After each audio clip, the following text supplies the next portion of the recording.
നമസ്കാരം. ഇന്ന് സംഭവിച്ച പ്രധാനപ്പെട്ട വാർത്തകളാണ് പ്രേക്ഷകർ ഇനി ഒരു മണിക്കൂർ കാണാൻ പോകുന്നത്. എല്ലാ പ്രേക്ഷകർക്കും സ്വാഗതം. കൊച്ചി പനമ്പള്ളി നഗറിലെ ഫ്ളാറ്റിൽ നിന്ന് കുഞ്ഞിനെ വലിച്ചെറിഞ്ഞത് ശ്വാസം മുട്ടിച്ച് കൊലപ്പെടുത്തിയ ശേഷമാണെന്ന് അറസ്റ്റിലായ മാതാവിന്റെ മൊഴി വന്നിരിക്കുന്നു. കൊലപാതകത്തിൽ യുവതിയുടെ ആൺ സുഹൃത്തിന് നേരിട്ട് പങ്കില്ല എന്നാണ് പോലീസിന്റെ പ്രാഥമിക നിഗമനം. പെൺകുട്ടി പീഡന പരാതി എഴുതി നൽകാത്തതിനാൽ ഇയാൾക്കെതിരെ കേസെടുത്തിട്ടില്ല. പ്രതിയായ മാതാവിനെ ആശുപത്രിയിലെത്തി റിമാൻഡ് ചെയ്തു. ഈ മാസം 18 വരെയാണ് ജുഡീഷ്യൽ കസ്റ്റഡിയിൽ റിമാൻഡ് ചെയ്തിരിക്കുന്നത്. എസ് ശ്യാംകുമാർ ഞങ്ങളുടെ പ്രതിനിധി വിവരങ്ങളുമായുണ്ട്. ശ്യാം, ഇപ്പോൾ വരുന്ന പുതിയ വിവരങ്ങൾ, ഒന്ന്, ഈ മാതാവ് തന്നെ കുട്ടിയെ കൊലപ്പെടുത്തി എന്നുള്ളതാണ്. അത് ഷോൾ കഴുത്തിൽ മരിഞ്ഞു മുറുക്കിയാണ് ഈ നിഷ്ഠൂരമായ കൊലപാതകം നടത്തിയിട്ടുള്ളത് എന്നാണല്ലോ മൊഴി. എന്തൊക്കെ കാര്യങ്ങളാണ് മാതാവ് സമ്മതിച്ചിരിക്കുന്നത്? ഇപ്പോൾ റിമാൻഡിലാണല്ലോ അവർ. വിവരങ്ങൾ എന്തൊക്കെയാണ്? ഗോപികൃഷ്ണൻ മജിസ്ട്രേറ്റ് ആശുപത്രിയിൽ എത്തിയ ശേഷമാണ് ഈ പെൺകുട്ടിയുടെ മൊഴി രേഖപ്പെടുത്തുകയും പിന്നീട് ഈ മാസം 18-ാം തീയതി വരെ പെൺകുട്ടിയെ ജുഡീഷ്യൽ കസ്റ്റഡിയിൽ റിമാൻഡ് ചെയ്യുകയും ചെയ്തിരിക്കുന്നത്. അടുത്ത ദിവസം തന്നെ പെൺകുട്ടിയെ പോലീസ് കസ്റ്റഡിയിൽ ആവശ്യപ്പെട്ട് കോടതിയിൽ അപേക്ഷ നൽകുമെന്ന് അന്വേഷണ സംഘവും പറഞ്ഞിട്ടുണ്ട്. ഈ പെൺകുട്ടി പോലീസിന് നൽകിയ പ്രധാനപ്പെട്ട മൊഴിയിൽ പറയുന്ന ഒരു കാര്യം, ഈ കുഞ്ഞിനെ കൊലപ്പെടുത്തിയ ശേഷം പ്ലാസ്റ്റിക് കവറിലാക്കി പുറത്തേക്ക് എറിയുകയായിരുന്നു എന്നുള്ളതാണ്. കുഞ്ഞിൻ്റെ കരച്ചിൽ പുറത്തു വരാതിരിക്കാനായി വായിൽ ഒരു തുണി തിരികെയിരുന്നു എന്നും ഈ പെൺകുട്ടിയുടെ മൊഴിയിൽ പറയുന്നുണ്ട്. അമ്മ എത്തി വാതിലിൽ മുട്ടിയതോടെയാണ് ഇത് വളരെ പെട്ടെന്ന് ചെയ്യുകയും കുഞ്ഞിനെ ഒരു കവറിലിട്ട് പുറത്തേക്ക് എറിയുകയും ചെയ്തതെന്നും പെൺകുട്ടി പറഞ്ഞിട്ടുണ്ട്. ഈ കേസുമായി ബന്ധപ്പെട്ട് ഇന്നലെ മുതൽ ആരോപണ വിധേയനായിരുന്ന യുവാവിന് ഈ കേസിൽ പ്രത്യക്ഷത്തിൽ ബന്ധങ്ങളൊന്നുമില്ല എന്നുള്ളതാണ് പോലീസ് കണ്ടെത്തിയിരിക്കുന്നത്. ഇയാളെ ഫോണിൽ വിളിച്ച് വിവരശേഖരണം നടത്തുകയും ചെയ്തിരുന്നു പോലീസ്. ഇതിൻ്റെ അടിസ്ഥാനത്തിൽ ഇയാളോട് നിലവിൽ ഉള്ള സ്ഥലത്ത് നിന്ന് മറ്റെങ്ങോട്ടും പോകരുതെന്ന് പോലീസ് നിർദ്ദേശിക്കുകയും ചെയ്തിട്ടുണ്ട്. ഈ കേസിൽ ഇയാളെ പ്രതിയാക്കേണ്ട ഒരു സാഹചര്യം നിലവിലില്ല എന്നുള്ളതാണ് പോലീസിൻ്റെ വിലയിരുത്തൽ. കഴിഞ്ഞ 2 മാസമായി ഇരുവരും തമ്മിൽ യാതൊരു ബന്ധവുമില്ലായിരുന്നു. ഈ കൊലപാതകത്തിൽ ഇയാൾക്ക് പ്രത്യക്ഷത്തിൽ പങ്കൊന്നുമില്ല എന്നുള്ളതാണ് പോലീസ് പറയുന്നത്. ഏതായാലും നിലവിൽ റിമാൻഡിലായിരിക്കുന്ന പെൺകുട്ടിക്കെതിരായിട്ട് FIR ഓൾട്ടർ ചെയ്ത് കൂടുതൽ വകുപ്പുകൾ ചുമത്തുമെന്നുള്ളൊരു സൂചന കൂടി അന്വേഷണ സംഘം നൽകുന്നുണ്ട്. നിലവിൽ ചികിത്സയിൽ കഴിയുന്ന പെൺകുട്ടി 2 ദിവസത്തിനകം ആശുപത്രി വിടുമെന്നാണ് ഡോക്ടർമാർ നൽകിയിരിക്കുന്ന സൂചന. അങ്ങനെയെങ്കിൽ അതിനുശേഷമായിരിക്കും പെൺകുട്ടിയെ പോലീസ് കസ്റ്റഡിയിൽ ആവശ്യപ്പെടുക. ശ്യാം, ഇപ്പോൾ ഈ പുറത്തു വരുന്ന വിവരങ്ങൾ അനുസരിച്ച് ഈ ആൺ സുഹൃത്തുമായിട്ടുള്ള അല്ലെങ്കിൽ ആൺ സുഹൃത്തിന് ഏതെങ്കിലും തരത്തിൽ ഈ സംഭവങ്ങളിൽ ബന്ധമുണ്ടായിരുന്നു, ഇതിൽ ഗൂഢാലോചന എന്തെങ്കിലും നടന്നിട്ടുണ്ടോ എന്ന കാര്യങ്ങളൊക്കെ ഇപ്പോൾ പോലീസിന്റെ അന്വേഷണ പരിധിയിലുണ്ടാകുമല്ലോ. ഈ പെൺകുട്ടിയുടെ ആൺ സുഹൃത്തുമായി കേന്ദ്രീകരിച്ച് പോലീസ് നടത്തുന്ന അന്വേഷണങ്ങളുടെ വിവരങ്ങൾ പുറത്തു വരുന്നുണ്ടോ? തീർച്ചയായും ഈ കേസിൽ പോലീസ് ഇന്നലെ മുതൽ ശേഖരിച്ചിരുന്നത് ഇവർ തമ്മിലുണ്ടായിരുന്ന ചാറ്റ് വിവരങ്ങളും മറ്റുമായിരുന്നു. അത് പോലീസിന് പൂർണ്ണമായും ശേഖരിക്കാൻ സാധിക്കുകയും ചെയ്തു. അതിലുപരി പോലീസിനെ ഞെട്ടിച്ചത്, ഒരു കുഞ്ഞുണ്ടായിക്കഴിഞ്ഞാൽ അതിനെ എങ്ങനെ കൊലപ്പെടുത്തണമെന്ന ഉള്ള രീതിയിൽ ഈ പെൺകുട്ടി ശേഖരിച്ച വിവരങ്ങളാണ്. അത് ഈ പെൺകുട്ടി ശേഖരിച്ചത് ഇൻ്റർനെറ്റിൽ നിന്നാണ്. ആ വിവരങ്ങളുടെ വിശദാംശങ്ങളും പോലീസിന് ലഭ്യമായിട്ടുണ്ട്. ഈ പെൺകുട്ടി ഗർഭിണിയായിരുന്നു എന്ന വിവരം ഇവരുടെ സുഹൃത്തിന് അറിയാമായിരുന്നു. പക്ഷേ ഇയാളോട് ചോദിച്ചപ്പോൾ അത് ഉഭയകക്ഷി ബന്ധമാണ് ഉണ്ടായിരുന്നത് എന്നുള്ളതാണ് പറഞ്ഞത്. അല്ലാതെ താൻ മറ്റൊന്നിനും നിർദ്ദേശിച്ചിട്ടില്ല എന്നും ഇയാൾ പോലീസിനെ അറിയിച്ചിട്ടുണ്ട്. ഏതായാലും നിലവിൽ ഈ കേസിൽ ഒരു പ്രതി മാത്രമെന്നുള്ള രീതിയിലാണ് പോലീസ് അന്വേഷണം പോകുന്നത്. അന്വേഷണ സംഘം ഈ പെൺകുട്ടിയെ കസ്റ്റഡിയിൽ വാങ്ങിയാൽ മാത്രമേ നിലവിൽ ഈ പെൺകുട്ടി മൊഴിയായി നൽകിയിരിക്കുന്ന കാര്യങ്ങളും ഈ പെൺകുട്ടിയുടെ സുഹൃത്ത് മൊഴിയായി നൽകിയിരിക്കുന്ന കാര്യങ്ങളുടെയും വസ്തുതകൾ എത്രത്തോളമാണെന്ന് ശേഖരിക്കാൻ സാധിക്കുകയുള്ളൂ. അതിനുള്ള ഒരു കാലതാമസമാണ് ഉണ്ടാകുന്നത്. അതിനു പുറമെ കൊല്ലപ്പെട്ട കുഞ്ഞിൻ്റെ മൃതദേഹത്തിൻ്റെ ആന്തരികാവയവങ്ങളുടെ പരിശോധനയ്ക്ക് വേണ്ടി അയച്ചിട്ടുണ്ട്. ആ ഫോറൻസിക് വിവരങ്ങൾ കൂടി ലഭിച്ചാൽ മാത്രമേ ഏതെങ്കിലും തരത്തിൽ മറ്റ് ബാഹ്യ സഹായങ്ങളൊക്കെ ഇതിലുണ്ടായിരുന്നു എന്നതുൾപ്പെടെയുള്ള വിശദാംശങ്ങൾ പോലീസിനും ലഭ്യമാകുകയുള്ളൂ. ഏതായാലും 2 ദിവസത്തിനകം ഇക്കാര്യത്തിൽ കൂടുതൽ വ്യക്തത ഉണ്ടാകുമെന്നാണ് അന്വേഷണ സംഘം വ്യക്തമാക്കുന്നത്. ശ്യാം, ഈ പെൺസുഹൃത്ത് പോലീസിന് ഈ സ്ത്രീ ഈ പ്രതി പോലീസിന് നൽകിയിരിക്കുന്ന മൊഴിയും ആൺ സുഹൃത്ത് നൽകിയിരിക്കുന്ന മൊഴിയും തമ്മിൽ നിലവിൽ ഇപ്പോൾ വൈരുദ്ധ്യങ്ങളുണ്ടോ? പോലീസിന് ആ നിലയിൽ എന്തെങ്കിലും ഒരു സംശയമുണ്ടോ ഈ കേസിൽ? നിലവിൽ പെൺകുട്ടിയുടേതായി രേഖപ്പെടുത്തിയിരിക്കുന്നത് പ്രാഥമിക മൊഴിയാണ്. വിശദമായ ഒരു മൊഴി രേഖപ്പെടുത്താനുള്ള സമയം ഉണ്ടായിരുന്നില്ല. ഇന്നലെ ഈ പെൺകുട്ടിയെ ചോദ്യം ചെയ്യുമ്പോൾ ഈ പെൺകുട്ടി ശാരീരികമായുള്ള ബുദ്ധിമുട്ടിലായിരുന്നു. അതിനെ തുടർന്ന് ആശുപത്രിയിലേക്ക് മാറ്റി എന്നുള്ളതാണ് നമുക്ക് മനസ്സിലാകുന്നത്. പ്രാഥമികമായി ശേഖരിച്ച മൊഴിയിലാണ് ഈ ബന്ധത്തെക്കുറിച്ചും ഈ സുഹൃത്തിനെക്കുറിച്ചുമൊക്കെ ഇവർ പറഞ്ഞിരിക്കുന്നത്. എന്നാൽ ഈ സുഹൃത്തുമായി നടത്തിയ പോലീസിൻ്റെ ചോദ്യം ചെയ്യലിലും മൊഴി രേഖപ്പെടുത്തലിലും ഇവരുമായി എങ്ങനെയാണ് പരിചയപ്പെട്ടതെന്നും ബന്ധമുണ്ടായിരുന്നതെന്നുമൊക്കെ ഇയാൾ വളരെ വ്യക്തമായി പറഞ്ഞിട്ടുണ്ട്. പക്ഷേ ഈ കുഞ്ഞിനെ കൊലപ്പെടുത്തണമെന്നോ മറ്റ് അപകടപ്പെടുത്തണമെന്നോ താൻ നിർദ്ദേശിച്ചിരുന്നില്ല എന്നും ഇയാൾ പറയുന്നുണ്ട്. ഏതായാലും നിലവിൽ ഈ 2 മൊഴികളുടെ വൈരുദ്ധ്യം ഉൾപ്പെടെ പരിശോധിക്കണം. അതിനു വേണ്ടിയിട്ട് 2 പേരെയും ഒരുപക്ഷെ പോലീസ് വിളിച്ചു വരുത്താനും സാധ്യതയുണ്ട്. പെൺകുട്ടിയെ പോലീസ് കസ്റ്റഡിയിൽ ലഭിച്ച ശേഷം നിലവിൽ പോലീസ് നിരീക്ഷണത്തിൽ തുടരുന്ന ആൺ സുഹൃത്തിനെ കൂടി വിളിച്ചു വരുത്തുമെന്നുള്ളതാണ് പോലീസ് അറിയിച്ചിരിക്കുന്നത്. നിലവിൽ അതിജീവിത എന്നുള്ളൊരു പരിഗണനയ്ക്ക് അപ്പുറത്തേക്ക് ഇത് ഉഭയകക്ഷി സമ്മതപ്രകാരമുള്ള ബന്ധമാണ് എന്നുള്ളത് തെളിഞ്ഞിട്ടുണ്ട്. മറിച്ച് ഇയാൾക്കെതിരെ ഒരു കേസ് നൽകാൻ ഈ പെൺകുട്ടി തയ്യാറായിട്ടുമില്ല. അതുകൊണ്ട് തന്നെ ഈ കേസിൽ കൂടുതൽ വിവരങ്ങൾ ശേഖരിക്കാൻ ഉണ്ടാകും പോലീസിന്. അതേതായാലും രണ്ടുപേരെയും കസ്റ്റഡിയിൽ ലഭിച്ച ശേഷം പെൺകുട്ടിയെ കസ്റ്റഡിയിൽ ലഭിക്കുകയും ആൺസുഹൃത്തിനെ വിളിച്ചു വരുത്തുകയും ചെയ്ത ശേഷം മാത്രമായിരിക്കും ഇതിൽ കൂടുതൽ വ്യക്തത വരികയുള്ളൂ. ശരി, ഈ മാസം 18 വരെ പ്രതിയെ ജുഡീഷ്യൽ കസ്റ്റഡിയിൽ റിമാൻഡ് ചെയ്തിരിക്കുന്നു. അതേസമയം തന്നെ ആൺസുഹൃത്തിന് ഈ കേസുമായി എന്തെങ്കിലും ബന്ധമുണ്ടോ എന്ന കാര്യം പോലീസിന്റെ അന്വേഷണ പരിധിയിലുണ്ട്. നിലവിലെ സാഹചര്യത്തിൽ ആൺസുഹൃത്ത് നൽകിയ വിവരങ്ങളിൽ മറ്റ് സംശയങ്ങളൊന്നും ഇല്ല എന്ന നിഗമനത്തിലാണ് ഇപ്പോൾ പോലീസ് ഉള്ളത്. ഏതായാലും ഈ കേസിൽ മറ്റേതെങ്കിലും തരത്തിലുള്ളൊരു ഇടപെടൽ ഉണ്ടായിട്ടുണ്ടോ, ഗൂഢാലോചന നടന്നിട്ടുണ്ടോ എന്നതിലേക്കൊക്കെ അന്വേഷണം കടക്കും. കൂടുതൽ ഈ പെൺകുട്ടിയെ ചോദ്യം ചെയ്യുന്നതിലൂടെ മാത്രമേ ഈ കേസിന്റെ പൂർണ്ണമായ വിവരങ്ങൾ ചുരുളഴിയുകയുള്ളൂ എന്നതാണ് ശ്യാംകുമാറിന്റെ റിപ്പോർട്ടിൽ നിന്ന് വ്യക്തമാകുന്നത്. ശ്യാംകുമാർ ഞങ്ങളുടെ പ്രതിനിധിയാണ് വിവരങ്ങൾ നൽകിയത് കൊച്ചിയിൽ നിന്ന്. നടി റോഷ്ന ആൻ റോയ് പരാതി ഉന്നയിച്ച KSRTC ബസ് ഓടിച്ചിരുന്നത് യദു എന്ന ഡ്രൈവർ തന്നെയാണെന്ന് സ്ഥിരീകരണം. മേയർ ആര്യ രാജേന്ദ്രൻ പരാതി നൽകിയതിന് പിന്നാലെയാണ് യദുവിൽ നിന്ന് സമാന അനുഭവം ഉണ്ടായി എന്ന് റോഷ്ന വെളിപ്പെടുത്തിയത്. സംഭവ ദിവസത്തെ KSRTC ഷെഡ്യൂൾ വിവരങ്ങൾ 24-ന് ലഭിച്ചു. ആരോപണം യദു നിഷേധിച്ചു. ന്യായത്തിന്റെ ഭാഗത്ത് നിൽക്കുക ആരായാലും. റോഷ്നി എന്ന് പറയുന്ന വ്യക്തി 30-ാം തീയതി തൊട്ട് ഈ 3-ാം തീയതി വരെ എന്താണ് വരാത്തതെന്നാണ് ഞാൻ ചോദിക്കുന്നത്. ഒരാളെ ബുദ്ധിമുട്ടിക്കുന്നതിന് ഒരു കണക്കില്ല ചേട്ടാ. നിങ്ങളൊരു പെണ്ണാണ്, ഞാൻ ഒരു ആണായതുകൊണ്ടാണ് നിങ്ങൾ ഇങ്ങനെ പറയുന്നത്. ഈ നാളെ ഒരു കാലത്ത് നിങ്ങൾ അനാവശ്യം പറഞ്ഞെന്ന് പറഞ്ഞാൽ നിങ്ങൾ കേസ് കൊടുക്കില്ലേ? ഷെഡ്യൂൾ ഓടിയിട്ടുണ്ട്. ഞാൻ വഴിക്കടവാണ് ഷെഡ്യൂൾ ഓടിയത് 1 വർഷത്തോളം. നിങ്ങൾ മീഡിയാസ് ഏത് മീഡിയ എടുത്താലും ഞാൻ പറയുന്നുണ്ട് വഴിക്കടവ് ഞാൻ ഓടിയിട്ടുണ്ട്. നിലമ്പൂർ വഴിക്കടവ് ഓടി, കോഴിക്കോട് മിന്നൽ ഓടി, അത് കഴിഞ്ഞ് തൃശ്ശൂരാണ് ഇപ്പൊ ഒരു 3-4 മാസമായിട്ട് തൃശ്ശൂരാണ് ഓടുന്നത്. മെമ്മറി കാർഡ് പോയിട്ടുണ്ടെങ്കിൽ അത് കോടതി കേസ് കൊടുത്തിട്ടുണ്ട്. അത് മെമ്മറി കാർഡ് എന്തായാലും കോടതിയിൽ തെളിയിക്കണമല്ലോ. നടി റോഷ്ന ആൻ റോയിയുടെ പരാതിയിൽ KSRTCയുടെ ആഭ്യന്തര വിജിലൻസ് പ്രാഥമിക റിപ്പോർട്ട് സമർപ്പിച്ചിട്ടുണ്ട്. വണ്ടി ഓടിച്ചത് യദു തന്നെയാണെന്നും യദു സ്ഥിരീകരണ മൊഴി നൽകിയെന്നും റിപ്പോർട്ടിൽ പരാമർശവുമുണ്ട്. ഗതാഗത മന്ത്രിക്കാണ് റിപ്പോർട്ട് നൽകിയിരിക്കുന്നത്. ഷഫീദ് റാവുത്തർ തിരുവനന്തപുരത്ത് വിവരങ്ങൾ നൽകാനുണ്ട്. ഷഫീദ്, ഇതിൽ ഈ KSRTC ഡ്രൈവർ അല്ലെങ്കിൽ മേയർ ആക്ഷേപം ഉന്നയിച്ച KSRTC ഡ്രൈവർ യദു ഇതിനു മുൻപും സ്ത്രീകളോട് മോശമായി പെരുമാറിയിട്ടുണ്ട് എന്നായിരുന്നു ഈ പുതുതായി വീഡിയോ ഇട്ട് ഈ വിഷയത്തിൽ പ്രതികരിച്ച നടി ഉന്നയിച്ച ആരോപണം.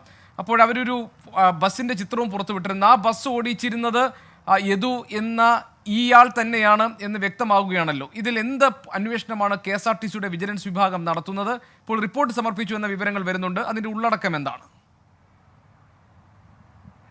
ഗോപികൃഷ്ണൻ, KSRTC ആഭ്യന്തര വിജിലൻസാണ് ഇതുമായി ബന്ധപ്പെട്ട ഒരു അന്വേഷണം നടക്കുന്നത്. കഴിഞ്ഞ ദിവസമാണ് സിനിമാ താരമായിട്ടുള്ള റോഷ്ന ഇതുമായി ബന്ധപ്പെട്ട് ഗുരുതരമായ ഒരു ആരോപണം ഉന്നയിക്കുന്നതിൽ പറഞ്ഞിരുന്ന കാര്യം ജൂൺ 19-ാം തീയതി വയനാട്ടിൽ നിന്ന് എറണാകുളത്തേക്കുള്ള യാത്രാമധ്യേ കുന്നംകുളത്ത് വെച്ച് RPE 492 എന്ന ആ ബസ് ഓടിച്ചിരുന്നത് യദു ആണെന്ന് റോഷ്ന ഇന്നലെ ആരോപിച്ചിരുന്നു. പലതവണ തന്റെ വാഹനത്തിന് പിന്നാലെ വന്ന ഹോൺ മുഴക്കിയ ശേഷം സൈഡ് കൊടുക്കാത്തതിന് പിന്നാലെ ഇത് അവിടെ ഉണ്ടായിരുന്ന മോട്ടോർ വാഹന വകുപ്പ് ഉദ്യോഗസ്ഥരുടെ കാര്യങ്ങൾ സംസാരിച്ചു. അതിനുശേഷവും അസഭ്യവർഷം നടത്തിയെന്നും അശ്ലീല ചുവയുള്ള ഭാഷയിൽ സംസാരിക്കുകയും ചെയ്തു എന്നുള്ളതായിരുന്നു സിനിമാ താരമായ റോഷ്നയുടെ ആരോപണം.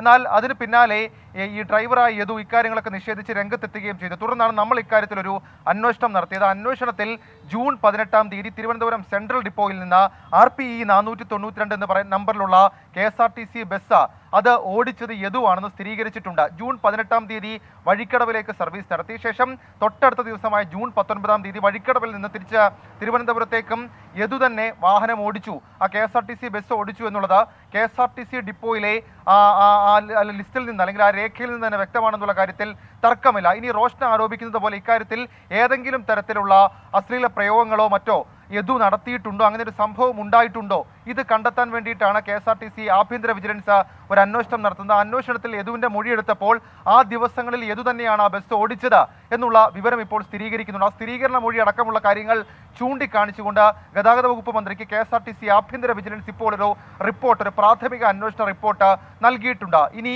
ആ സമയത്ത് ബസ്സിലുണ്ടായിരുന്ന കണ്ടക്ടറുടെ അടക്കം മൊഴി രേഖപ്പെടുത്തുന്ന നടപടിയിലേക്കും KSRTC ആഭ്യന്തര വിജിലൻസ് കടന്നിട്ടുണ്ട് എന്നുള്ളതാണ് നമുക്ക് ലഭിക്കുന്ന വിവരം. ഉടൻ തന്നെ ഇക്കാര്യത്തിലെ വിശദമായ റിപ്പോർട്ട് ഗതാഗത മന്ത്രിക്ക് കൈമാറും. ആ റിപ്പോർട്ടിൽ അങ്ങനെ ഒരു പ്രശ്നമുണ്ടെങ്കിൽ യദു പറഞ്ഞ കാര്യങ്ങളൊക്കെ അല്ലെങ്കിൽ യദു കഴിഞ്ഞ ദിവസം തള്ളി പറഞ്ഞതൊക്കെ അത് ഏതെങ്കിലും തരത്തിൽ യാഥാർത്ഥ്യമല്ല എന്ന് നമുക്ക് ഉറപ്പിക്കാനാകുമെന്നുള്ളതാണ് ഏറ്റവും ശ്രദ്ധേയമായിട്ടുള്ള കാര്യം.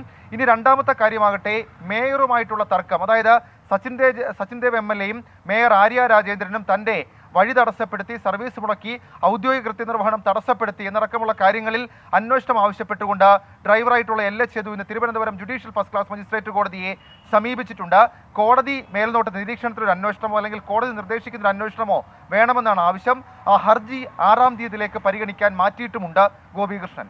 ഷഫീദ് റാവുത്തർ ഞങ്ങളുടെ പ്രതിനിധിയാണ് വിവരങ്ങൾ നൽകിയത് തിരുവനന്തപുരത്ത് നിന്ന്.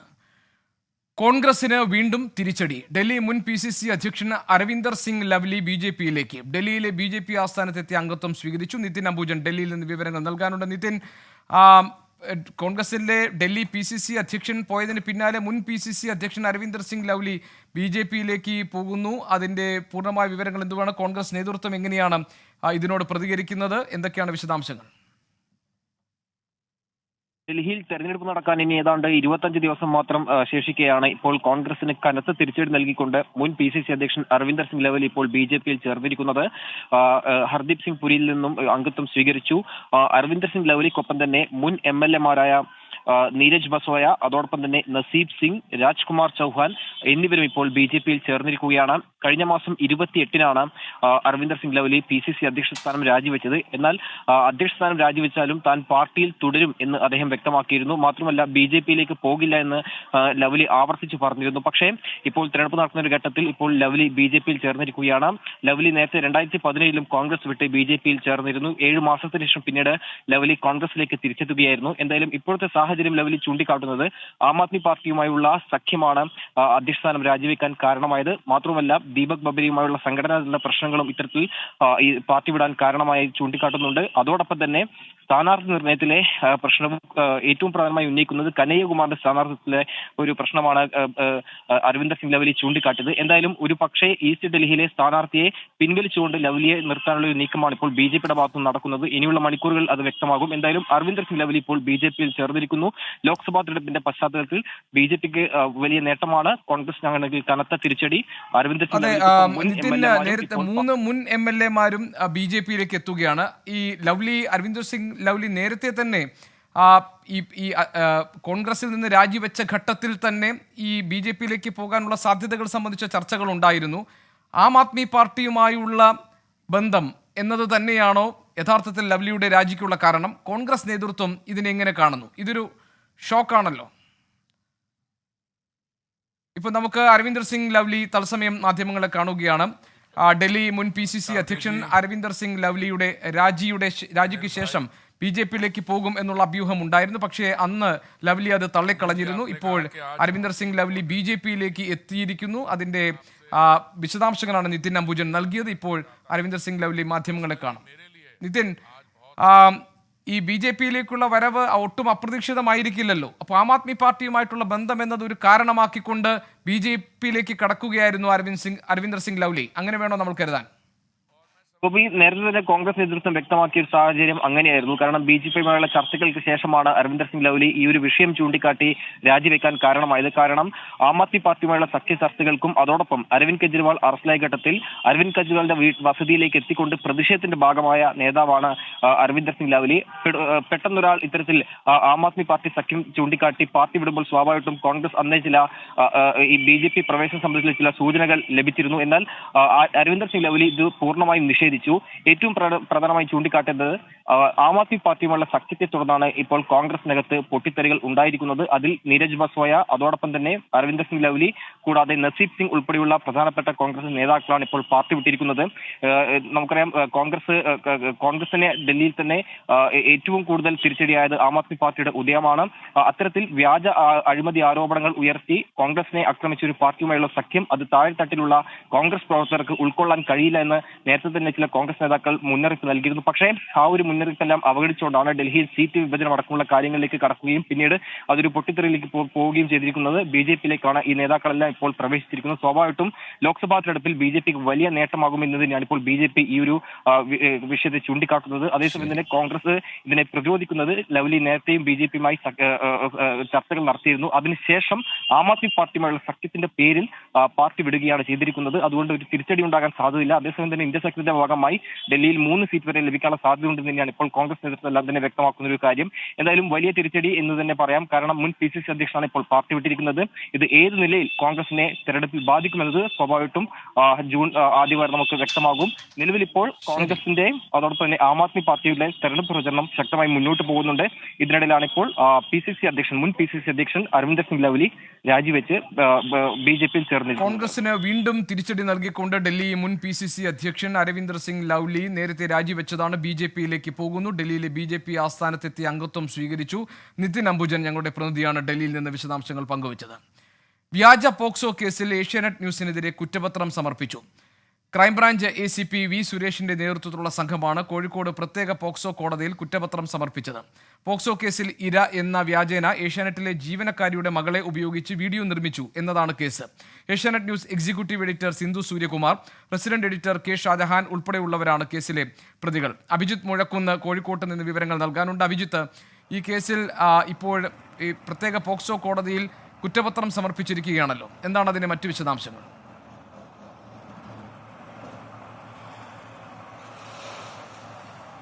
ഗോപി, ഏഷ്യാനെറ്റ് ന്യൂസിന്റെ ഭാഗമായ 6 പേരാണ് പ്രതിപ്പട്ടികയിലുള്ളത്. Asianet news executive editor Sindhu Suryakumar, resident editor K Shajahan, reporter Naufal bin Yusuf, Asianet ജീവനക്കാരിയായ ഈ മാതാവ്, ഒപ്പം video editor Vineeth Jose, cameraman Vipin Muraleedharan എന്നിവരാണ് ഈ 6 പേർ. ഇവർക്കെതിരെയാണ് കൃത്യമായ ശാസ്ത്രീയ തെളിവുകളുടെ അടിസ്ഥാനത്തിൽ നിലവിൽ അന്വേഷണ സംഘം കുറ്റപത്രം തയ്യാറാക്കുകയും കോഴിക്കോട് പ്രത്യേക പോക്സോ കോടതിയിൽ സമർപ്പിക്കുകയും ചെയ്തിട്ടുള്ളത്.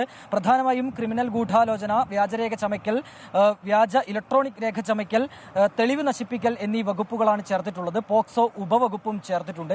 ഏറ്റവും പ്രധാനപ്പെട്ട കാര്യം, ഈ ദൃശ്യങ്ങൾ, ഈ കേസിനാസ്പദമായ ദൃശ്യങ്ങൾ ചിത്രീകരിച്ചത് കോഴിക്കോട് ബ്യൂറോയിൽ നിന്നാണ് എന്നുള്ള, ഏഷ്യാനെറ്റിന്റെ കോഴിക്കോട് ബ്യൂറോയിൽ നിന്നാണ് എന്നുള്ള കണ്ടെത്തൽ അന്വേഷണ സംഘത്തിന്റെ ഭാഗമായി ഉണ്ടായിട്ടുണ്ട്. കോഴിക്കോടുള്ള ഫോറൻസിക് പരിശോധനയിൽ നിന്നാണ് ഇത്തരമൊരു അനുമാനത്തിലേക്ക് അന്വേഷണ സംഘം എത്തുകയും ചെയ്തിട്ടുള്ളത്. കൂടാതെ ഈ റിപ്പോർട്ടർ നൌഫൽ ബിൻ യൂസഫ്, ഒപ്പം റെസിഡന്റ് എഡിറ്റർ K ഷാജഹാൻ എന്നിവർ ഈ വീഡിയോ ദൃശ്യങ്ങൾ ചിത്രീകരിക്കുന്ന സമയത്ത് ഈ കോഴിക്കോട് ബ്യൂറോയിൽ ഉണ്ടായിരുന്നു എന്നുള്ള കാര്യവും CDR അടക്കമുള്ള പരിശോധനയിലൂടെ ഇത്തരം തെളിവുകളുടെ അടിസ്ഥാനത്തിൽ അന്വേഷണ സംഘത്തിന് കണ്ടെത്താനായിട്ടുണ്ട്. ഏഷ്യാനെറ്റ് ന്യൂസിന്റെ ഭാഗമായ 70ഓളം പേരുടെ മൊഴി രേഖപ്പെടുത്തിയതിൽ നിന്നാണ്, അതിന്റെ അടിസ്ഥാനത്തിൽ കൂടിയാണ് നിലവിൽ ഈ കുറ്റപത്രം സമർപ്പിച്ചിട്ടുള്ളത്.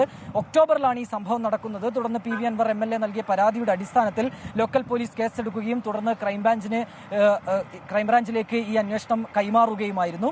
ഏതായാലും നിലവിൽ അന്വേഷണത്തിന്റെ ആദ്യഘട്ടം പൂർത്തിയാക്കി കുറ്റപത്രം സമർപ്പിച്ചിട്ടുണ്ട്. നിലവിൽ ഈ പ്രതികൾ 6 പേരും മുൻകൂർ ജാമ്യം നേടിയിട്ടുണ്ട്. ഗോപി, ശരി. താനൂർ താമിർ ജിഫ്രി കസ്റ്റഡി മരണക്കേസിൽ പ്രതികളായ പോലീസ് ഉദ്യോഗസ്ഥരെ CBI അറസ്റ്റ് ചെയ്ത് റിമാൻഡ് ചെയ്തു. 1 മുതൽ 4 വരെ പ്രതികളായ സിവിൽ പോലീസ് ഓഫീസർമാരെയാണ് ഇന്ന് പുലർച്ചെ CBI സംഘം വീട്ടിലെത്തി അറസ്റ്റ് ചെയ്തത്. കേസിൽ 24ന്റെ ഇടപെടലിനെ അഭിനന്ദിച്ചു താമിർ ജിഫ്രിയുടെ കുടുംബം. താമിർ ജിഫ്രിയുടെ പോസ്റ്റ്മോർട്ടം റിപ്പോർട്ടും താമിറിനൊപ്പം പോലീസ് കസ്റ്റഡിയിൽ എടുക്കപ്പെട്ടയാളുടെ പ്രതികരണവും 24 ആണ് പുറത്തുവിട്ടത്. ഇപ്പോൾ നിങ്ങളുടെ ന്യൂസ് ചാനലിലേക്ക് വന്ന റിപ്പോർട്ടിൽ ഇപ്പോൾ പല റിപ്പോർട്ടുകളായാലും പെട്ടെന്ന് കാര്യങ്ങൾ പുറലോകം അറിയാനും നാട്ടുകാർക്ക് അറിയാനും ഒക്കെ സാധിച്ചുകൊണ്ട് ഇത് വളരെയധികം പെട്ടെന്ന് തന്നെ എല്ലാ കാര്യങ്ങളും ജനങ്ങളിലേക്ക് എത്തി. അല്ലാതെ ഇതൊരു പോലീസും കള്ളനും തമ്മിലൊരു കേസായിട്ട് മാത്രം മാറേണ്ട ഒരു കാര്യങ്ങളായിരുന്നു. എന്താണ് അവിടെ സംഭവിച്ചതെന്ന് നമ്മളറിയില്ല. അവരൊരു കഥകളെ മാത്രമേ നമ്മളറിയുള്ളൂ. പക്ഷെ അതിൽ നിന്നൊക്കെ നമുക്ക് നിങ്ങളെ ഇടപെടലായാലും CCTV ആയാലും പുറത്ത് 12 പേരിൽ ഒരാളെ നിങ്ങൾ ഇൻ്റർവ്യൂ ചെയ്തിട്ടും അവരെ വീഡിയോ കാണിച്ചും അങ്ങനെയൊക്കെ പുറത്ത് ജനങ്ങളിലേക്ക് ഇത് എത്തിച്ചത് കൊണ്ടാണ് ഇത് കൂടുതൽ പെട്ടെന്ന് ഇതിൻ്റെ കാര്യങ്ങൾ കൂടുതൽ വൈകാതെ തന്നെ ഇപ്പോഴെങ്കിലും ഒരു കാര്യങ്ങളൊക്കെ സംഭവിച്ചത്. അപ്പോൾ അത് നിങ്ങളൊക്കെ കാര്യത്തിൽ സ്വാഗതം ചെയ്യുന്നു, കാര്യം അഭിനന്ദിക്കുന്നു. താനൂർ താമിർ ജിഫ്രി കസ്റ്റഡി മരണക്കേസിലെ പ്രതികളായ പോലീസ് ഉദ്യോഗസ്ഥരെ അറസ്റ്റ് ചെയ്ത് റിമാൻഡ് ചെയ്തിരിക്കുകയാണ്. അവരെ ഇപ്പോൾ വൈദ്യ പരിശോധനയ്ക്കായി എത്തിച്ചിരിക്കുകയാണ്. അവിടെ നിന്ന് വിനീത VG ഞങ്ങളുടെ പ്രതിനിധിയുടെ വിവരങ്ങളുമായി. വിനീത, ഈ കുറ്റക്കാരായ പ്രതികളായ ഉദ്യോഗസ്ഥരെ അറസ്റ്റ് ചെയ്തിപ്പോൾ റിമാൻഡ് ചെയ്തിരിക്കുന്നു. എനിക്ക് തോന്നുന്നു അവരെ വൈദ്യ പരിശോധനയ്ക്ക് വേണ്ടി എത്തിച്ചിരിക്കുകയാണ് ഇപ്പോൾ, അല്ലേ? താമിർ ജിഫ്രിയുടെ കുടുംബം 24ന്റെ ഇടപെടലിനെ അഭിനന്ദിക്കുകയും ചെയ്തിട്ടുണ്ട്. എന്തൊക്കെയാണ് വിശദാംശങ്ങൾ? തീർച്ചയായും ഗോപികൃഷ്ണൻ സൂചിപ്പിച്ചതുപോലെ ഞാനിപ്പോൾ എറണാകുളം ജനറൽ ആശുപത്രിയിലാണുള്ളത്. ഇവിടെയാണ് ഇപ്പോൾ ഈ കേസിലെ പ്രതികളായ 4 പോലീസ് ഉദ്യോഗസ്ഥരെയും ഇവിടെ എത്തിച്ചിട്ടുണ്ട്. അവരുടെ വൈദ്യ പരിശോധന അകത്ത് പുരോഗമിക്കുകയാണ്. ഏതാണ്ട് ഒരു 3:30യോടുകൂടിയാണ് ഈ കേസിലെ 4 പ്രതികളെയും എറണാകുളം CJM കോടതിയിലേക്ക് ഹാജരാക്കിയത്. തുടർന്ന് 4 പേരെയും റിമാൻഡ് ചെയ്തു. ഇപ്പോൾ ഈ വൈദ്യ പരിശോധന ഇവിടെ പുരോഗമിക്കുകയാണ്. വൈദ്യ പരിശോധനയ്ക്ക് ശേഷം ഇവരെ 4 പേരെയും പിന്നീട് കാക്കനാട് ജയിലിലേക്ക് മാറ്റും. അതിനുശേഷം ഒരുപക്ഷെ ആവശ്യമെങ്കിൽ പിന്നീട് മറ്റ് തുടർ നടപടികളിലേക്ക് അന്വേഷണ സംഘം നീങ്ങുമെന്നാണ് അറിയാൻ കഴിയുന്നത്. താമിർ ജഫ്രിയുടെ കസ്റ്റഡി കൊലപാതകത്തിൽ കേസിലെ പ്രതികളായ ഈ 4 പോലീസ് ഉദ്യോഗസ്ഥരെയും ഇന്ന് രാവിലെയോടുകൂടിയാണ് അന്വേഷണ സംഘം അവരുടെ വീട്ടിലെത്തി അറസ്റ്റ് ചെയ്തത്. അതിൽ 1-ാം പ്രതി സീനിയർ CPO ജിനേഷ്, 2-ാം പ്രതി CPO ആൽബിൻ അഗസ്റ്റിൻ, 3-ാം പ്രതി CPO അഭിമന്യു, 4-ാം പ്രതി CPO വിപിൻ എന്നിവരാണ് അറസ്റ്റിലായിരുന്നത്. ഇവരെ ഇന്ന് പുലർച്ചെ ഇവരുടെ വീടുകളിലെത്തിയാണ് CBI സംഘം അറസ്റ്റ് ചെയ്തത്. തുടർന്ന് ഇവരെ പിന്നീട് കൊച്ചിയിലെ CJM കോടതിയിലേക്ക് എത്തിക്കുകയും അവരിപ്പോൾ റിമാൻഡ് ചെയ്യുകയും ചെയ്തിട്ടുണ്ട്. അതിനുശേഷമുള്ള ഒരു പ്രൊസീജിയറാണ് ഇപ്പോൾ നടക്കുന്നത്. ഇവിടെ ഇപ്പോൾ ഈ മെഡിക്കൽ പരിശോധന പൂർത്തിയായതിനു ശേഷം ഇവരെ കാക്കനാട് ജയിലിലേക്ക് മാറ്റും. 2021 ഓഗസ്റ്റ് 1-നാണ് മയക്കുമരുന്ന് കേസിൽ താനൂർ പോലീസ് കസ്റ്റഡിയിലെടുത്ത തിരൂരങ്ങാടി സ്വദേശി താമിർ ജഫ്രി ഈ പോലീസ് സ്റ്റേഷനിൽ മരിച്ചത്. കസ്റ്റഡിയിലെടുത്ത താമിർ പുലർച്ചെയോടെ തളർന്നു വീഴുകയായിരുന്നു. ശ്വാസകോശത്തിലുണ്ടായ അമിത രക്തസ്രാവവും ഒപ്പം തന്നെ ശരീരത്തിലുണ്ടായ മുറിവുകളുമൊക്കെ ഈ മരണകാരണമായെന്നാണ് പോസ്റ്റ്മോർട്ടം റിപ്പോർട്ട് പറയുന്നത്. പിന്നീട് ഈ കേസ് CBI ഏറ്റെടുക്കുകയായിരുന്നു. ഇപ്പോൾ കേസിലെ പ്രധാനപ്പെട്ട പ്രതികളെ അവർ അറസ്റ്റ് ചെയ്തു. ഇന്ന് രാവിലെയോടുകൂടി അറസ്റ്റ് ചെയ്തു. അവരെ പിന്നീട് ഇപ്പോൾ കോടതിയിലേക്ക് എത്തിച്ചു. CJM കോടതിയിൽ വൈകിട്ട് 3:30യോടുകൂടി ഹാജരാക്കി. കോടതി നടപടിക്രമങ്ങൾ പൂർത്തിയായിരിക്കുന്നു. 4 പേരെയും റിമാൻഡ് ചെയ്തു. ഇപ്പോൾ അവരുടെ മെഡിക്കൽ പരിശോധന അത് നടത്തുകയാണ്. ഇതിനുശേഷം ഇപ്പോൾ പ്രതികളെ വൈകിട്ടോടെ തന്നെ കാക്കനാട് ജയിലിലേക്ക് മാറ്റും. ഗോപി. ശരി, വിനീത VG ഞങ്ങളുടെ പ്രതിനിധിയാണ് വിവരങ്ങൾ നൽകിയത് കൊച്ചിയിൽ നിന്ന്.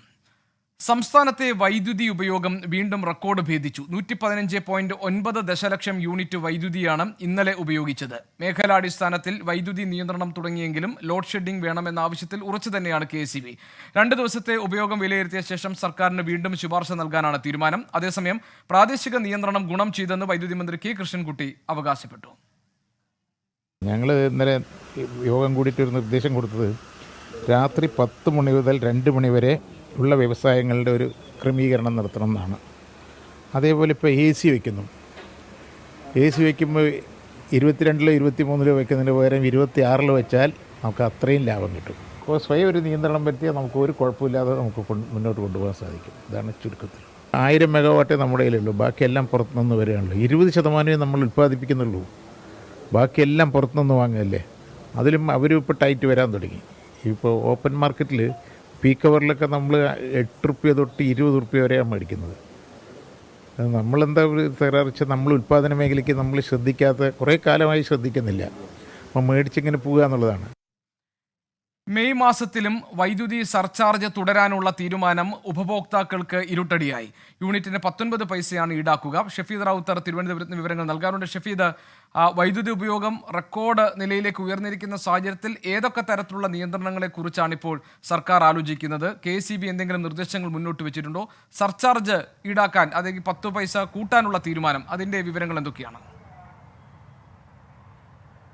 ഗോപികൃഷ്ണൻ, നമുക്കറിയാവുന്ന പോലെ തന്നെ സംസ്ഥാനത്ത് കടുത്ത ചൂട്, അത് ആ സാഹചര്യത്തിൽ വൈദ്യുതി ഉപയോഗം കുത്തനെ ഉയർന്നിരുന്നു. ഇതോടുകൂടിയാണ് പ്രാദേശിക നിയന്ത്രണം എന്നുള്ള ഒരു നീക്കത്തിലേക്ക് ആദ്യഘട്ടമെന്നോണം KSEB കടന്നത്. പക്ഷേ അങ്ങനെ പ്രാദേശിക നിയന്ത്രണം ഇന്നലെ പാലക്കാട്, മലപ്പുറം ജില്ലകളിൽ വരുത്തിയിട്ടും സർവകാല റെക്കോർഡിലേക്ക് വൈദ്യുതി ഉപയോഗം പോകുന്നു എന്നുള്ളതാണ് KSEB പുറത്തുവിട്ട കണക്കുകളിൽ നിന്ന് വ്യക്തമാക്കുന്ന കാര്യം. 115.9 ദശലക്ഷം യൂണിറ്റ് വൈദ്യുതിയാണ് ഇന്നലെ ഉപയോഗിച്ചത്. അത് KSEBയെ സംബന്ധിച്ച് ഞെട്ടലുണ്ടാക്കുന്ന കാര്യമാണെന്നുള്ള കാര്യത്തിൽ തർക്കവുമില്ല. അതേസമയം പീക്ക് സമയത്തെ വൈദ്യുതി ആവശ്യകതയിൽ നേരിയ കുറവുണ്ടായിട്ടുണ്ട്. 5635 മെഗാവാട്ടായിരുന്നു പീക്ക് സമയത്തെ ആവശ്യകത. പുറത്തു നിന്നും എത്തിച്ച വൈദ്യുതിയിലും വർധനവുണ്ടായി. 93 ദശലക്ഷം യൂണിറ്റ് വൈദ്യുതിയാണ് പുറത്തു നിന്ന് എത്തിച്ചത്.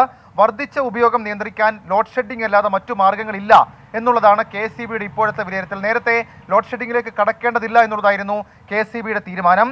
പലതവണ പറഞ്ഞിട്ടും ജനങ്ങൾ അനുകൂലമായി പ്രതികരിക്കുന്നില്ല എന്നുള്ളതാണ് KSEB ഇപ്പോൾ പറയുന്ന കാര്യം. 2 ദിവസത്തെ ഉപയോഗം നോക്കി വീണ്ടും ലോഡ് ഷെഡിങ്ങിന് ശുപാർശ നൽകാനാണ് KSEB ഇപ്പോൾ തീരുമാനിച്ചിരിക്കുന്ന കാര്യം. ഉപയോഗം കൂടിയത് കാരണം ലൈനുകൾ ട്രിപ്പാകുന്ന സ്ഥലങ്ങളിലാണ് 10 മിനിറ്റോളം KSEB പ്രാദേശിക നിയന്ത്രണം ഏർപ്പെടുത്തിയത്. ഇതിനിടെ മെയ് മാസവും 19 പൈസയുടെ സർചാർജ് തുടരാൻ KSEB തീരുമാനിച്ചിട്ടുണ്ട്. മാർച്ച് മാസത്തെ ഇന്ധന സർചാർജായാണ് തുക ഈടാക്കുക.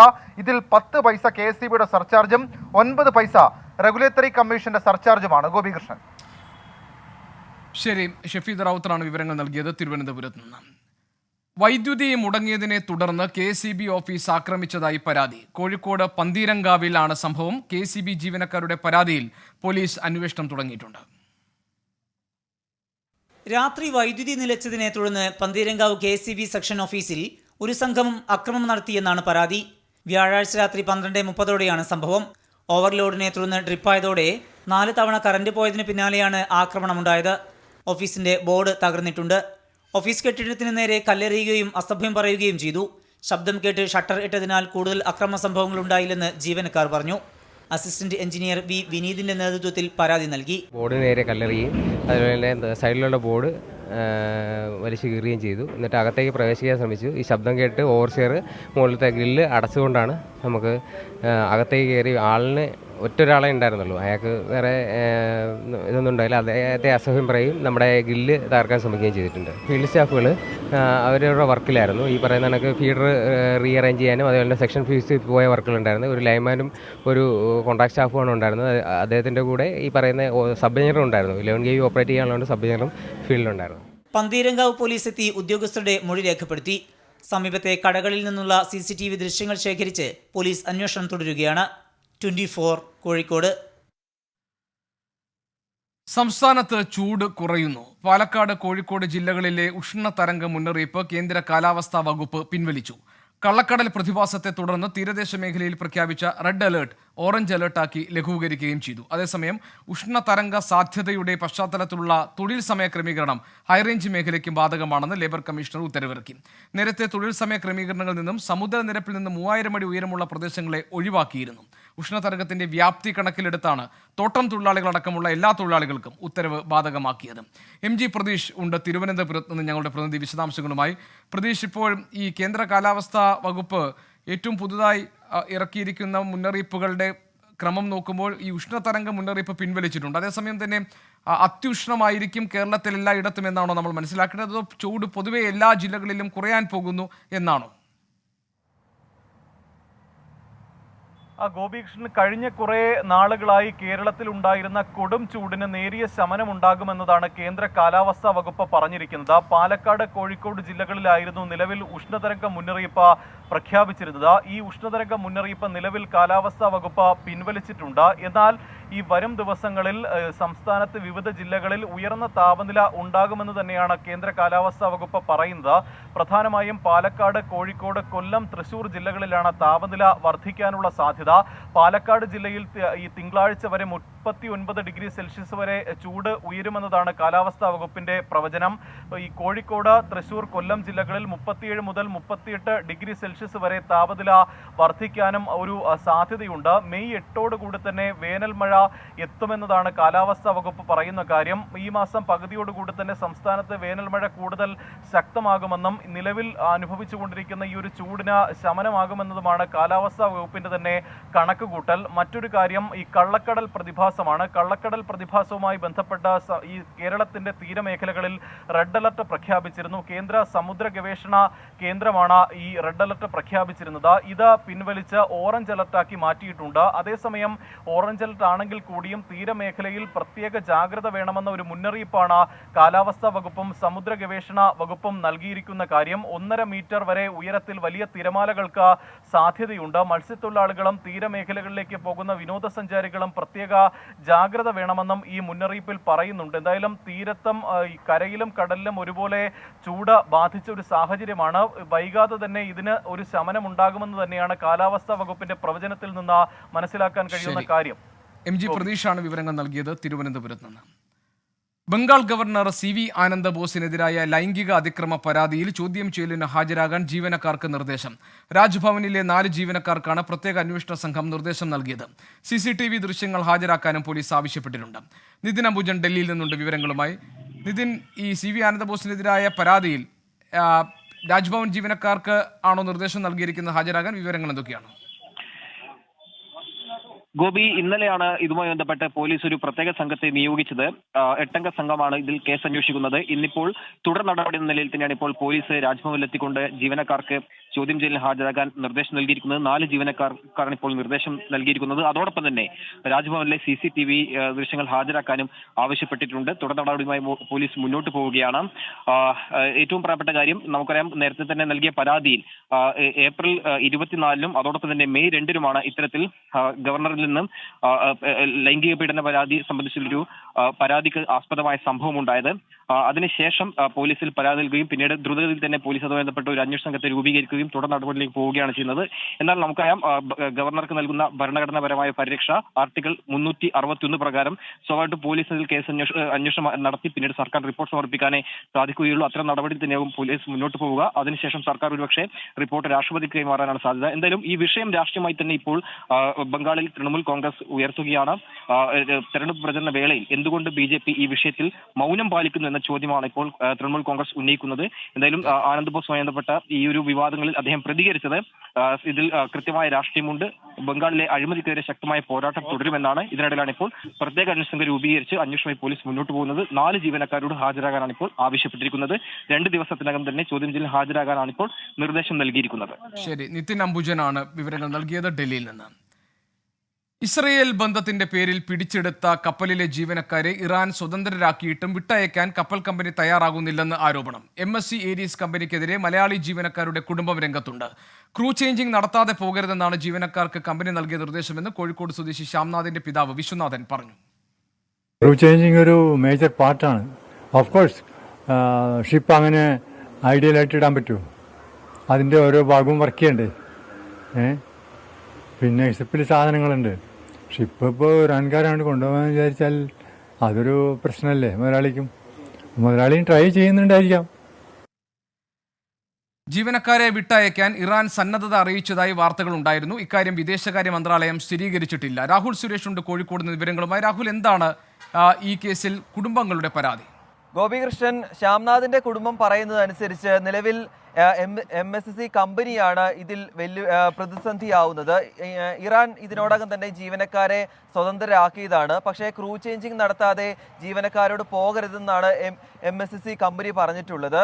അതാണ് നിലവിൽ പ്രതിസന്ധിയാവുന്നതെന്നാണ് ശ്യാംനാഥിന്റെ കുടുംബം വ്യക്തമാക്കുന്നത്. ആകെ 24 ജീവനക്കാരായിരുന്നു ഈ കപ്പലിനുണ്ടായിരുന്നത്. ഏപ്രിൽ 13-നാണ് കപ്പൽ ഇറാൻ പിടിച്ചെടുക്കുന്നത്. പിന്നീട് ഈ ജീവനക്കാരെ സ്വതന്ത്രരാക്കിയതോടെ ഇതിലുണ്ടായിരുന്ന ഒരാൾ ആൻഡസ എന്നുള്ള യുവതി കേരളത്തിലേക്ക് തിരിച്ചെത്തിയിരുന്നു. പിന്നീട് 23 പേരാണ് ഇപ്പോൾ ഈ കപ്പലിൽ തുടരുന്നത്. ഇവരുടെ ജീവിതമാണ് ഇപ്പോൾ പ്രതിസന്ധിയായി തുടരുന്നത്.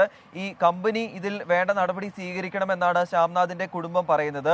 അതോടൊപ്പം തന്നെ കഴിഞ്ഞ ദിവസം പത്രമാധ്യമങ്ങൾ റിപ്പോർട്ട് ചെയ്തിരുന്നു മുഴുവൻ ജീവനക്കാരെയും മോചിതരാക്കി എന്ന് സംബന്ധിച്ച്. പക്ഷേ ആ വാർത്തയെ നിഷേധിക്കുകയാണ്. മോചനം സംബന്ധിച്ച് യാതൊരു തീരുമാനവും എടുത്തിട്ടില്ല എന്നാണ് ഏറ്റവും ഒടുവിൽ ശ്യാംനാഥ് വിളിച്ചപ്പോൾ കുടുംബത്തെ അറിയിച്ചിരിക്കുന്നത് എന്നാണ് പറയുന്നത്. എന്താണെങ്കിലും സർക്കാർ, കേന്ദ്ര സംസ്ഥാന സർക്കാരുകൾ ഈ വിഷയത്തിൽ ഇടപെടണം. അതുമായി മാത്രമല്ല എംബസി ഇതിൽ ഇടപെടണം. MSC കമ്പനി ഈ വിഷയത്തിൽ ഇടപെടണം എന്ന കാര്യമാണ് ശ്യാംനാഥിന്റെ കുടുംബം പറയുന്നത്. അതോടൊപ്പം തന്നെ മറ്റു മലയാളികളായ കുടുംബവും ഇതേ ആവശ്യം തന്നെയാണ് മുന്നോട്ട് വയ്ക്കുന്നത്. ഏറ്റവും ഒടുവിൽ ലഭിക്കുന്ന റിപ്പോർട്ട് അനുസരിച്ചും MSC കമ്പനി തന്നെയാണ് ഈ ജീവനക്കാരെ മോചിതരാക്കുന്നതിൽ വെല്ലുവിളിയായി നിൽക്കുന്നത് എന്ന് തന്നെയാണ് മനസ്സിലാക്കുന്നത്. ശരി, രാഹുൽ സുരേഷാണ് വിവരങ്ങൾ നൽകിയത്. ഇനി ലോക്സഭാ തെരഞ്ഞെടുപ്പ് വാർത്തകൾ.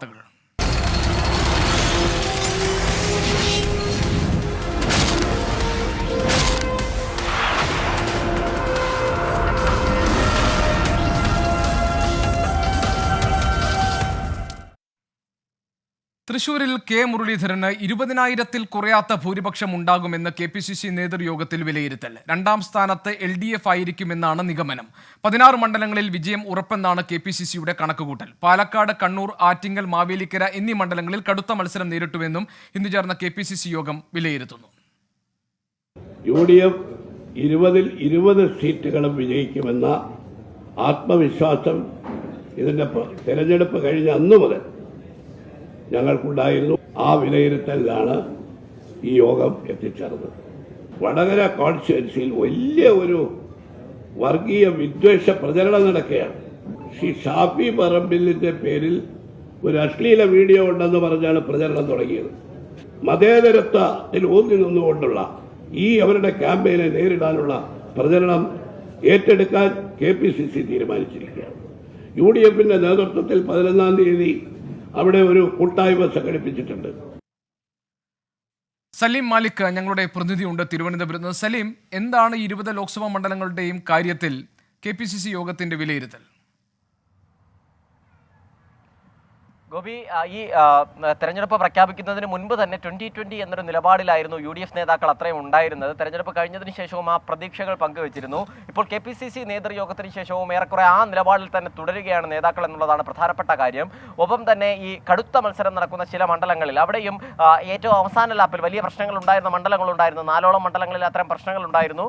അതിലൊക്കെയും അവസാന ലാപ്പിൽ കയറി വരാൻ കഴിയുമെന്നും 20,000-ൽ താഴെയെങ്കിലും ഭൂരിപക്ഷത്തിൽ ജയിക്കാൻ കഴിയുമെന്നുള്ളൊരു വിലയിരുത്തലാണ് ഇന്നത്തെ KPCC നേതൃയോഗത്തിൽ ഉള്ളത്. മാത്രമല്ല, ഏറ്റവും ശക്തമായ മത്സരം നടന്ന തൃശൂർ മണ്ഡലത്തിൽ 20,000-ൽ കുറയാത്ത വോട്ടിന് ജയിക്കും എന്നുള്ളതാണ് KPCC നേതൃയോഗത്തിൽ അവിടുത്തെ സ്ഥാനാർത്ഥിയും ഒപ്പം തന്നെ ചുമതലയുണ്ടായിരുന്ന TN പ്രതാപൻ ഉൾപ്പെടെയുള്ളവർ പറയുന്നത്. അവിടെ BJP 3-ം സ്ഥാനത്താകും, LDF ആകും അവിടെ 2-ം സ്ഥാനത്തേക്ക് എത്തുക.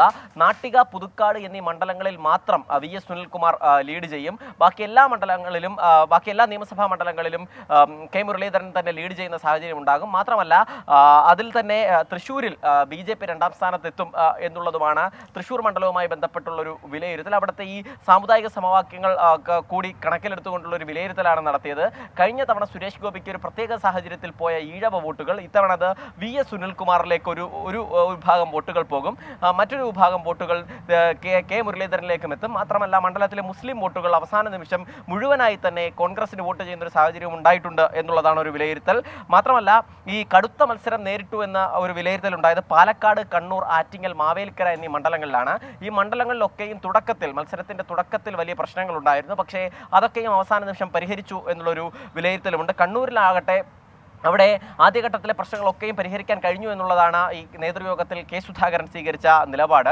മാത്രമല്ല, സംസ്ഥാനത്തൊരു നിശബ്ദ തരംഗമുണ്ട്. ആ നിശബ്ദ തരംഗം ഭരണവിരുദ്ധ വികാരമാണ്. ആ വികാരം കൂടി അലയടിക്കുന്നതോടുകൂടി ഈ പ്രശ്നങ്ങൾ ഉണ്ടായിരുന്ന മണ്ഡലങ്ങളിൽ ആ വേവിനൊപ്പം വിജയിച്ച് കയറാനാകും. ഒപ്പം തന്നെ ഈ കോൺഗ്രസ് സ്ഥാനാർത്ഥികൾ മത്സരിക്കാത്ത മറ്റ് ഒരു RSPയുടെയും കേരള കോൺഗ്രസ് ജോസഫ് വിഭാഗത്തിൻ്റെയും മറ്റ് 2 മുസ്ലിം ലീഗിൻ്റെയും ആ സീറ്റുകളിലും വിജയിക്കാൻ കഴിയുമെന്നുള്ളൊരു പ്രതീക്ഷയാണ് ഇന്ന് നടന്ന KPCC നേതൃയോഗത്തിൽ ഉണ്ടായത്. അതിനിടെ ചില വിമർശനങ്ങളും ഉണ്ടായി. അതിൽ ഏറ്റവും പ്രധാനപ്പെട്ട ഈ മണ്ഡലം ബ്ലോക്ക് പുനഃസംഘടനയുമായി ബന്ധപ്പെട്ടാണ്. അത് ഈ തെരഞ്ഞെടുപ്പിന് തൊട്ടു മുൻപ് അത്തരത്തിലൊരു പുനഃസംഘടന നടത്തിയത് ഈ താഴെത്തട്ടിൽ വലിയ പ്രശ്നങ്ങൾക്ക് വഴിവെച്ചു. തെരഞ്ഞെടുപ്പിന്റെ ആദ്യഘട്ടത്തിൽ വലിയ നിലയിൽ ഈ പ്രചരണത്തിന് പോകുന്നതിനേക്കാൾ സ്ഥാനാർത്ഥികൾ സമയം ചെലവഴിക്കേണ്ടി വന്നത് അങ്ങനത്തെ പ്രാദേശിക പ്രശ്നങ്ങൾ പരിഹരിക്കാൻ വേണ്ടിയാണ്. അതൊരു തിരിച്ചടിയായി എന്ന് പല നേതാക്കളും പല സ്ഥാനാർത്ഥികളും പറയുന്ന ഒരു സാഹചര്യവും ഉണ്ടായി. ഗോപി, ശരി. സലീം മാലിക്കാണ് വിവരങ്ങൾ നൽകിയത് തിരുവനന്തപുരത്ത് നിന്ന്. പാകിസ്ഥാനോട് കോൺഗ്രസിന് മൃദു സമീപനമാണെന്ന് ആക്ഷേപിച്ചു വീണ്ടും പ്രധാനമന്ത്രി നരേന്ദ്രമോദി. കോൺഗ്രസ് ഭരണകാലത്ത് പാകിസ്ഥാന് പ്രേമലേഖനങ്ങളാണ് അയച്ചിരുന്നതെന്ന് പരിഹാസം.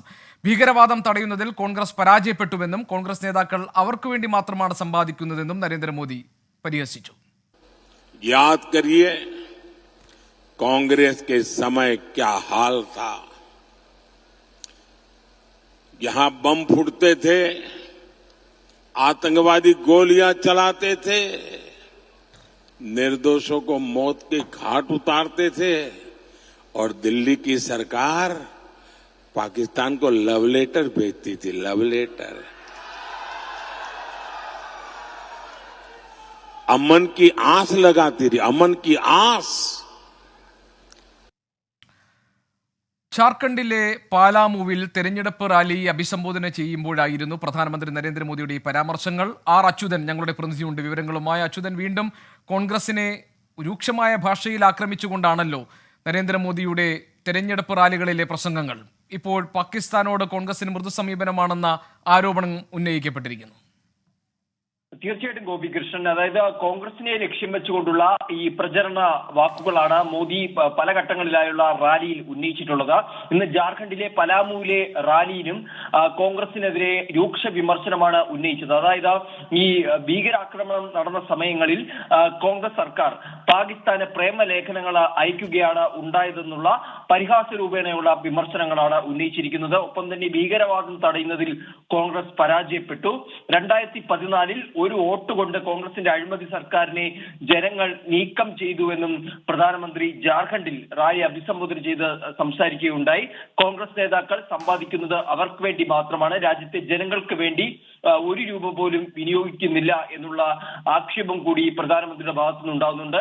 ഒപ്പം തന്നെ കഴിഞ്ഞ 25 വർഷമായി തനിക്കെതിരെ ഒരു അഴിമതി ആരോപണം പോലും ഇല്ല എന്നും കൂടി പ്രധാനമന്ത്രി നരേന്ദ്രമോദി പറയുകയുണ്ട്. അങ്ങനെ ഇന്ത്യ മുന്നണിയല്ല, മറിച്ച് കോൺഗ്രസിനെ തന്നെ ലക്ഷ്യം വെച്ചുകൊണ്ടുള്ള ഒരു പ്രചാരണമാണ് മോദിയുടെ ഭാഗത്തു നിന്നും ഉണ്ടാകുന്നത്.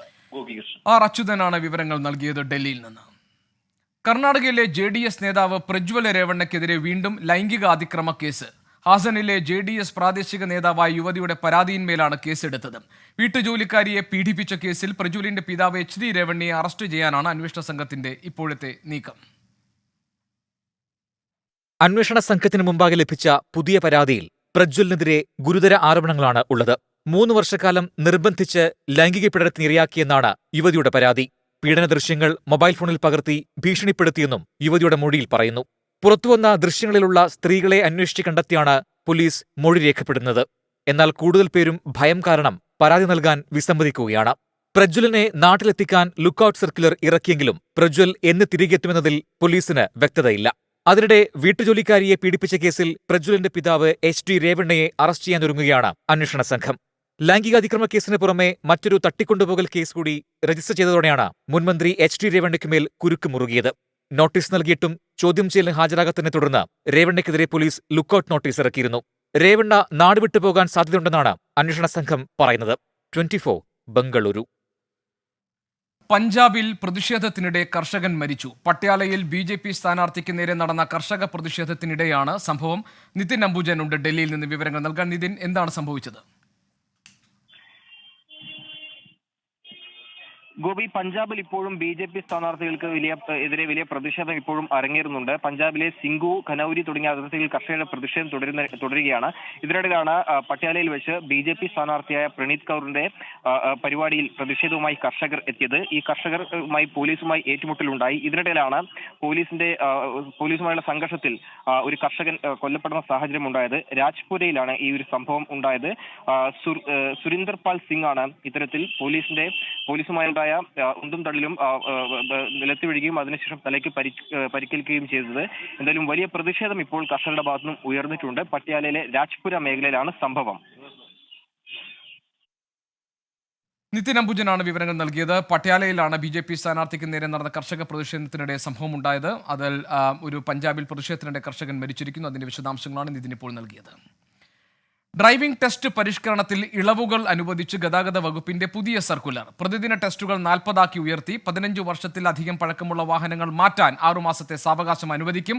കാറുകളിൽ ക്യാമറ ഘടിപ്പിക്കുന്നതിന് 3 മാസം സമയം നൽകിയിട്ടുണ്ട്. അതേസമയം പുതിയ പരിഷ്കരണം പൂർണ്ണമായി ഒഴിവാക്കണമെന്നാണ് ഡ്രൈവിംഗ് സ്കൂൾ ഉടമകളുടെ ഇപ്പോഴത്തെയും ആവശ്യം. വിവരങ്ങളുമായി അഖിൽ ഷാ അൻസാർ നമ്മളോടൊപ്പം ചേരുന്നുണ്ട്. അഖിൽ ഷാ, എന്താണ് ഈ വിഷയത്തിൽ ഡ്രൈവിംഗ് സ്കൂളുകൾ എടുത്തിരിക്കുന്ന ഒരു നിലപാട്?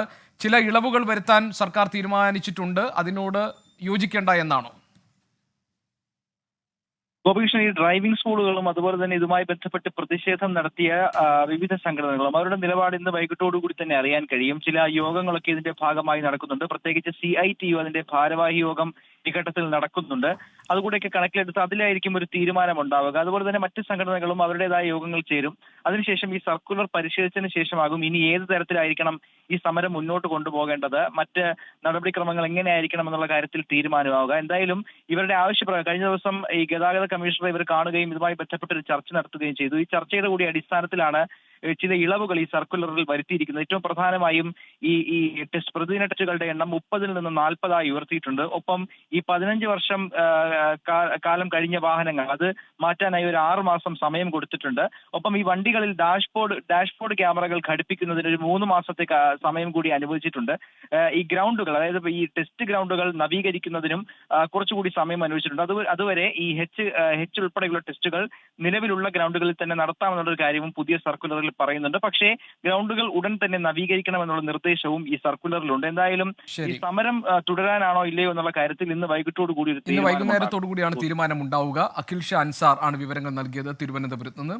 ഇനി നമുക്ക് നോക്കാം ഇപ്പോഴത്തെ കാലാവസ്ഥ.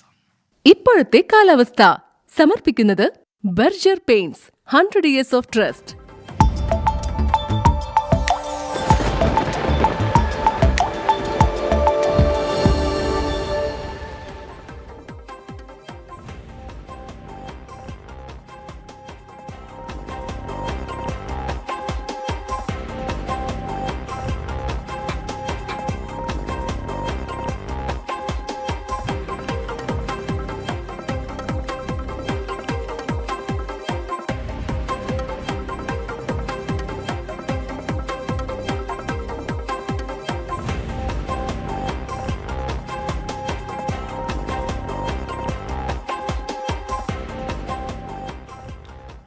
ഈ ബുള്ളറ്റിൻ ഇവിടെ പൂർത്തിയാകുന്നു.